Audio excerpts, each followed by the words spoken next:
Greetings, everyone. I'm your host, Dota, with another episode of The Tower Dive. Joining me today is Blaze, caster for the Bronze, Silver, Gold competitive series, Blight, jungler for Piping Esports, Rengar, investor for Team Epic Sax Gaming, Ignorant ADC, mid laner, support, and jungler for Team ESG, and finally, Xdon, the only man in existence who is his own grandfather. Now, let's get into the first topic. Which quarterfinals do you think will be the most interesting to watch, and why? We'll start with you, Blaze. All right. Looking at the quarterfinal matchups, we have DTS versus Frosty and GG Sports versus Corey in the House. I think that Frosty DTS are going to be the most interesting to watch because both these teams, I feel, are pretty close with each other.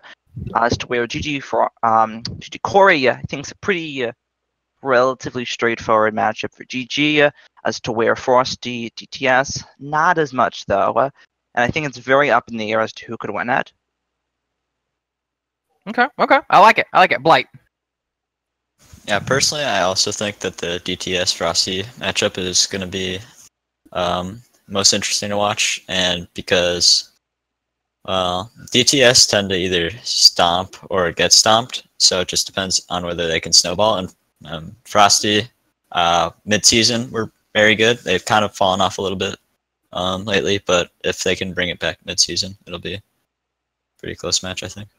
Okay, excellent. Rengar. I actually have a different line of thought. I think the CTH-GG game, surprise, surprise, will be the hypey matchup. The past 4 games that GG have played, they've won with 20,000 plus gold leads. I actually think CTH is just tiers above both Frosty and DTS. So I'm interested to see if GG's wins were just a fluke or if CTH are actually as good as I think they are. The reason I'm not very hyped for the Frosty versus DTS match is simply because DTS, the only time they're fun to watch is when Jin Daddy's 1v9ing, and I'm not even sure if Jin Daddy's going to be there. So I think it's going to be a very boring, grindy match. It is the most evenly matched up, I think, but I have a feeling it's not going to be as exciting as people are expecting. Okay. Ignorant, please. I actually had the same line of thought as Rengar. I actually wrote that despite Frosty and DTS being a bit closer, there's a lot of really tough individual matchups in CTH versus GG to gauge. I think AOL's old bot lane is really strong, and they were a pain in the ass to play against in the gauntlet. And I think that it will be a 2-0, but I think it'll be a really fun to watch 2-0, and will hinge on the top laner's TP usage and the jungle matchup and their priority in which lane they choose to gank. Okay, excellent. Xdon. Well, yeah, I don't agree with the Frosty DTS match, simply because I don't think it's interesting to just guess which Jin Daddy you're going to see show up that day. As opposed to the GG Esports Corey in the House match, that matchup isn't even. I just want to say that. I think all the pressure's on GG Esports. If they actually expect to win this thing, this weekend's going to be huge for them. Because if they can't cleanly show that they're able to beat Corey in the House, some random ragtag team that got thrown together during the last couple of weeks of the season, if they can't prove to everybody, hey, we can clean this, and when we face Piping in semis, we're going to go ahead and beat them just as cleanly. So if they can't prove that, and if they barely scrape by with it goes to game 3, then I think it'll be very alarming for them. And it'll give Piping a lot of confidence, honestly. So, for that reason, I really want to see that matchup, because which GG Esports are we going to be able to see? All right, excellent. So, great opinion. So, me personally, I'm going to have to go with the GG matchup as well. Not because I think it's going to be close, but I'm just kind of interested in how the teams are looking. So, we have a bunch of looks at Corey in the House during the week for this gauntlet. They were very hit or miss, and then GG had a good flow going towards the end of the regular season, but then we didn't even get to see them play in week 11, and they were having a bit of roster role swap going on, so a lot of variables, and then I'm kind of in the same boat. I don't really feel like Frosty nor DTS have a good chance of beating Piping or Naughty Nips, but I feel like GG have a good chance of beating Piping or Naughty Nips, so it's kind of me. I'm kind of looking at GG, seeing are they the team, the fabled team that can maybe take down one of the giants, or are we just looking for a pretty straight up 1 versus 2 seed in the finals. So that for me is why I'm excited to see how the match goes. So next question, next topic. What are going to be some of the high priority champions for this weekend? We'll go back to you, Blaze. High priority picks. I'm keeping my eye on Braum out of all the champions, actually. I think he's starting to get some resurgence in terms of popularity and usefulness for these teams. Recently, during the last week, week 11, I believe Noti Green whipped it out against Piping Esports. Did pretty good on 2, I would wager. And I think it is an overall a really strong pickup that a lot of the AD carries in the tournament can use to their benefit. I've seen Hero love it. I've seen if he does make an appearance, I think Requiem would perform well on it. I think that the blue-headed Sushi combo is pretty good with Sushi to begin with when they're on all one lane. I think Braum's a pretty rounded pick that we're going to see a lot of, and I want to see how the supports use it. Okay, yeah, I definitely agree with the Braum pick, but you didn't even mention Not a Real Doctor, did you? Oh, I almost forgot about him. Come on, man. That guy was like basically one trick yeah, that champ. Okay, so Not a Real Doctor, talking about him a little bit. Guy, incredible. Number 1 on the wards, number 2 on the assists.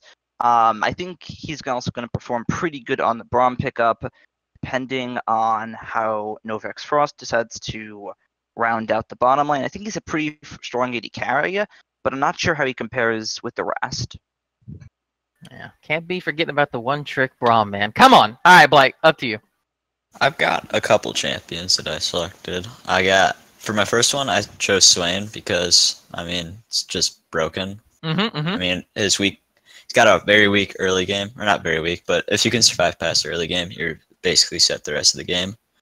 I also selected Caitlyn because she's got good early game laning. She kind of falls off mid game depending on how she did in lane. She can still be pretty good mid game though, but she has really good late game damage.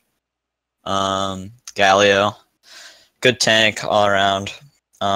He's got good map pressure with his ulti and typically takes TP as well, so he just shoves under and roams.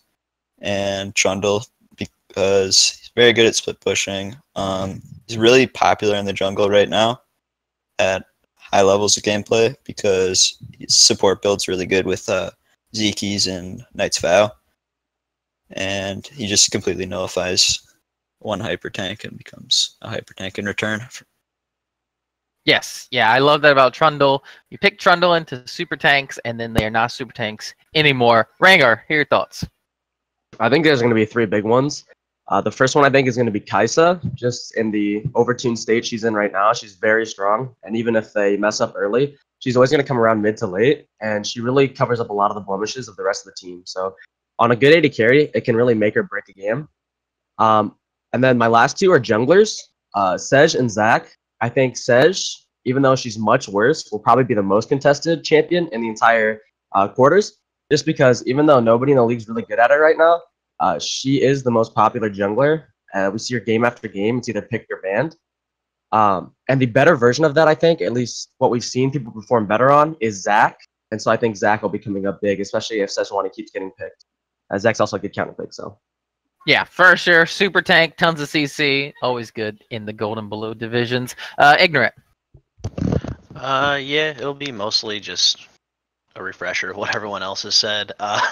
Swain, Irelia, Kaisa. I think Irelia will come out of nowhere and be really popular because solely because the top laners for all 4 teams tend to be a little bit more aggressive and volatile players, and I think a lot of the matches will swing around top and mid lane.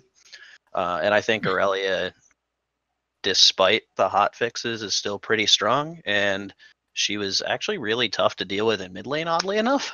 It was weird having to try to gank her because she was able to just hop around the damn place and I couldn't follow her around. But I also think Orianna was super highly contested by all 4 of the mid laners for these teams. And I think she does incredibly well with 2 items, and low elo competitive teams tend to focus very heavily on just picking AoE team fighting comps and throwing everything they have at somebody out of position. Yeah, couldn't agree more. 100%. X-Don. Well, damn. I thought I was going to get sneaky there towards the end because nobody said Orianna yet. But yeah, snuck it in there. So I do think Orianna mid will be highly contested because It's just super, does everything you needed to do in a competitive game. Caitlyn bot lane, fantastic AD carry, does well at pretty much all stages in the game, gonna be contested. Zach jungle, same scenario, pretty easy to play around, does exactly what you need him to do, has pressure in all points in the game, scales really well, so again, highly contested. The only thing that I'm maybe a little bit unsure of, but could be contested, is possibly Gangplank and Darius top, because those two are kind of like on both ends of the spectrum. When you want to like win super late, when you want to win super early and just keep winning. So depending on what kind of style the team is going to go for, I think both of those top laners are in pretty like high tier one. So they're both able to be played to a pretty like high level of coordination like with the rest of the team. So I want to add those into the mix as like what else could possibly be picked or banned very often. Yeah, no, 100% love it. I definitely would concur with the Caitlyn pick because I mean she's super strong, kind of a lane bully, and then you can just have a great time sieging, running around the map, getting a bunch of towers if your team is coordinated enough to do so, and if not, then you kind of run into the problem of she's not as strong as other AD carries in the mid game, so you have to really get that early game lead and then try to snowball that through the rest of the map. Sejuani Zach concur 100%. I feel like super tanky CC junglers are the new fad. And then I do like Braum, and I also like the Morgana. Zushi played a very good Morgana. Plus, you've been seeing it in LCS, other high-level games, and just synergizes so well with Caitlyn. You land a 5-minute Dark Binding. Caitlyn throws down a Q, some autos, a W, gets some more autos, and then you've lost the lane, basically. So, yeah, 100% love those. I definitely agree with pretty much all of those. We will see either picked banned at some point in the If I can quarters. say, if I can say one thing, is I actually think the meta is switching to carry-oriented junglers. I just don't feel like anybody is really like interested in those or like willing to risk it. I think Blight's been the only jungler that's really risked like the carry type junglers. So I'm interested to see if in semis or above, with the continued buffs of carry champions and the nerfs of tanks, if that'll switch. Camille feels really good. Mm-hmm. Yeah, I don't know. I still feel like we're going to see tanks, at least in quarters, probs in semis for most teams. But I guess we'll find out in a couple days, won't we? So let's go on to the next one. Biggest weakness for each team in the quarters. Let's not try to go too far in the future. And will their opponent be able to exploit it? So I'll let you guys pick the matchup, pick the team, talk about their weakness, talk about the other team's going to exploit it. And if you don't think the other team can exploit it, just tell me. So Blaze, let's go with you again. All right. One of the biggest weaknesses, I'm going to hover back to the DTS Frosty matchup here for DTS, is can Jindeti turn on or turn off? And I think in quarters it's going to be really close. I think he can, but the big thing with DTS is Jindeti, because the rest of the team isn't the highlight. Jindeti is going to turn on or is going to turn off. The rest of the team is usually the same thing, though. Really stale, really bland, and I don't see a lot of incredible rotational play out of DTS. So I think the actual highlight is going to be did the team outside of Jindeti turn off? Because if the team starts playing really well, then Jindeti doesn't have to do anything. That hasn't been the case all season, and I want to see if that's going to change. Because Frosty, on the other hand, have been the rotational play team. I've never looked at Frosty and said, wow, you're doing terrible, you're doing great. I'm always looking at the entire team and saying that. And that comes out of the rotational play. And just the synergy, I think, is probably one of the best in this entire tournament. So can Frosty turn on with their synergy? And can DTS be a little more than just Jindeti? Okay, yeah, I like it. Blight. Just cover the other two teams then. Alright, well, GG's biggest weakness seems to be their bot lane, I guess. I don't really know how else to put it. It's just the way it seems. They have a pretty good jungler and an okay top laner. Their really good player, though, is Aurelius Uno, their mid lane.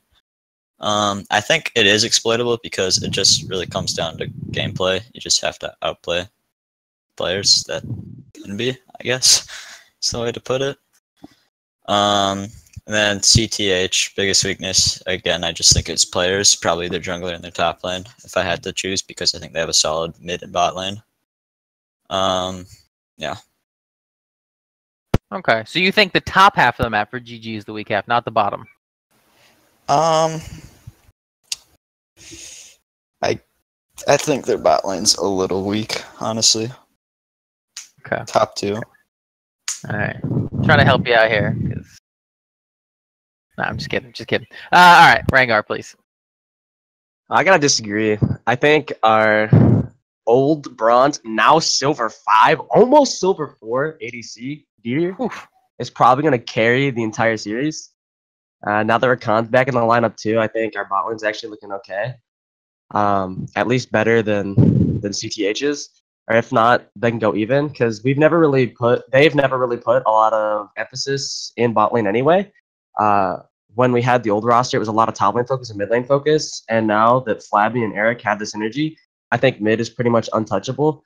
So the only place that I really am worried for GG is just the top lane. I think Aquatic is one of the weakest members in the entire league.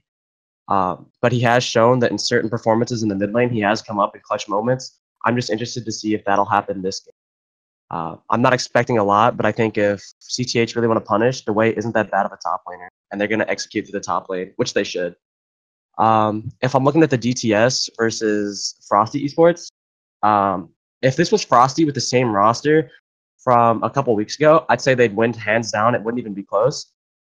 But because they have had a lot of roster switch ups in the jungle, and I think with their top laner as well, that I really don't know what to expect out of them. That being said, if they want to punish DTS, they really just have to shut down Jin Daddy. Because if Jin Daddy isn't cough cough account sharing, then he really is an unstable mid laner. So if they can figure out how to punish him and not let him pop off into the 1v9, I think mid lane's going to be the way to go for Frosty. Okay. Well, let's not be accusatory. We're discussing things, but I feel like you guys are really hating on Aquatic Dark, man. I think he's a good top laner. But anyway, let's go to Ignorant. Oh, that's awkward. I'm gonna have to say the same thing. When I was looking over the matchups, it looks like actually both games can hinge pretty heavily on how the teams utilize their top laner, and with a really, really solid mid and bot lane performance and a jungler just kind of doing his job for GG Esports, Aquatic Dark seems to have the lowest kill participation across most of GG's most recent games.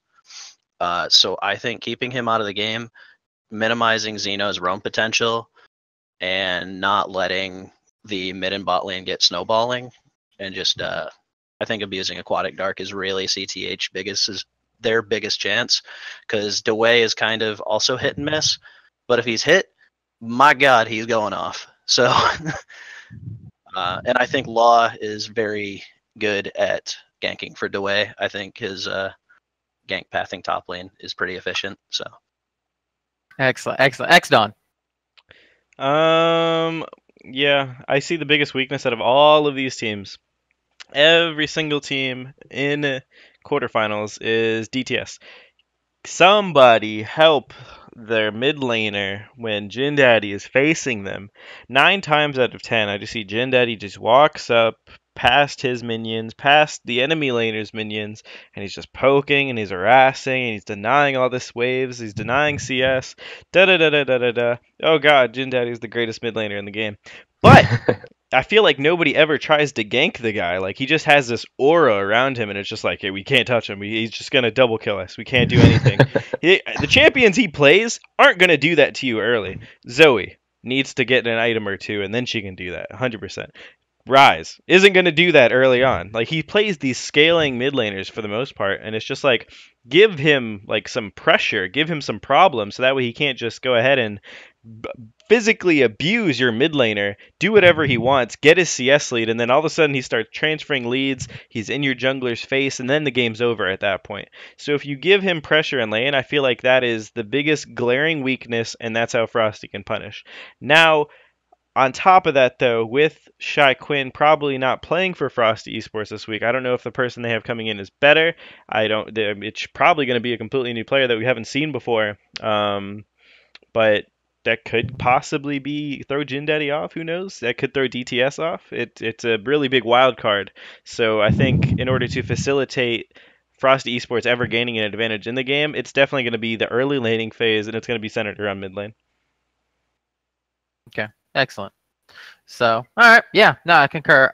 To me, so I'm gonna try to keep this kind of short because I'm probably gonna do some articles for the quarterfinal matches anyway. But I think the weakness for me is Corey in the house would be their smaller champ pools. I feel like Gawain and Dway have smallest champ pools, and while they can play more than like the two champs they're kind of known for, I just feel like the skill difference between those two and the rest of their champs is a pretty big difference. So if GG can find a way to either pick, ban, or just somehow nullify their top two champs, I think they'll be starting off in a great spot. And then I would say I'm kind of in the same boat as Blaze here, where Frosty, I always think of them as a team. I don't really think they have like a super hardcore standout player. They just have 5 pretty good people. But recently, I feel like since Solo Ross left, they're kind of mid-game / rotations been a little bit lacking. So for me, I think DTS needs to focus on like an early mid-game team comp, try to push, catch Frosty making those slow rotations, get a good gold lead off of it, grab some peel for Jin Daddy from the support or jungler, and then just let him hard carry, finish the match before they can get to late game and the 4 wards throw it. So that's my 2 bits. So let's go to the final topic. What was your biggest surprise of the regular season, Blaze? Gauntlet. Hands down. The whole Gauntlet was a really surprise to me, and especially the team that got in. If you asked me which team would be the 6th seed to the Gauntlet, I would not have told you Corey in the house. I didn't think this team would make it, and I especially didn't think this team would make it with DTS in as well. I thought it would at least one of the 2 teams, but not both. And despite that, both the teams made it. Corey looked good in the Gauntlet, and against Nevermore, ESG, and Aether, sure. I thought Nevermore would have done a lot better, mind you. However, I think Corey's a team to keep our eye on for only so long. As of right now, I don't think they're going to make it past quarters at all, but maybe we can be surprised. Okay. Blight. Biggest surprise for me was AOL dropping out. I know they have to replay the games and probably like 4 or 5, but I still think despite Canadian being a legal player, they had a pretty good team comp. I think if they just found a decent jungler, they really just could have been fine to keep going. Don't really know how else to put it. They're a pretty solid team. No, I 100% concur. I think they could have just found a serviceable jungler and still would have been able to make playoffs. But yeah, I concur. Rengar. The first one I'd probably just say is the shenanigans of GG Esports and the constant up and down of their roster. I think was probably pretty surprising to everybody, especially when like 2 to 3 people were removed at a time or had to be subbed in or subbed out. And it's kind of like the same thing with RAR and Evermore. It was just kind of shocking when these entire teams that were pretty good just get like completely dismantled to either to attitudes or to other things. It was pretty crazy. Yeah, the revolving door of GG for sure. Ignorant. Speaking of revolving doors, I'm honestly surprised at the amount of ties that happened this season and how close the playoffs race ended up being, because it kind of seemed like it was a pretty finite split initially.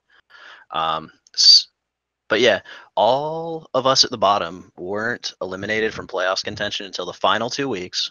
Save us, ESG. Thanks for the free wins, DTS and GG Esports. We should have been gone by week, I don't know, 7 or 8, most likely. We were terrible. We deserve to be terrible. But the rest of the playoffs race was really close. Out of 66 total regular season matches, 39 of them were ties. And the first part of the gauntlet was even a 3-way tie. This league just had so much competition despite the apparent dominance of Naughty Nips and Piping and whatever the complete failure that was ESG, Aether, and BMG was. Look at you whipping out the stats. Yeah, we definitely were doing some investigations on all the ties. Thought we had some Europeans playing. But anyway, Exdon, please. Biggest surprise of the season has to be ESG not making playoffs, obviously. Oh!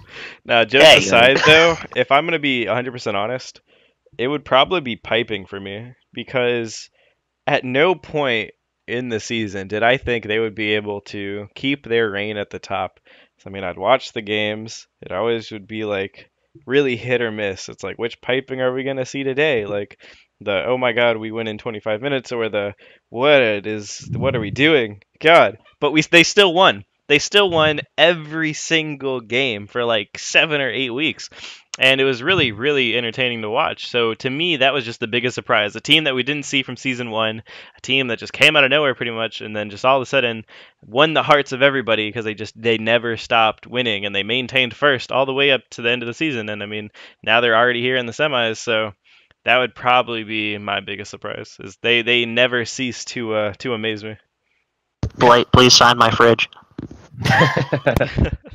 All right, so for my, I guess, biggest surprise of regular season, I'm kind of in the same boat with you, Dom, but mine was Raw, kind of for the same reason. Because the first couple of weeks we saw them winning, tying, and they were right up there, third place.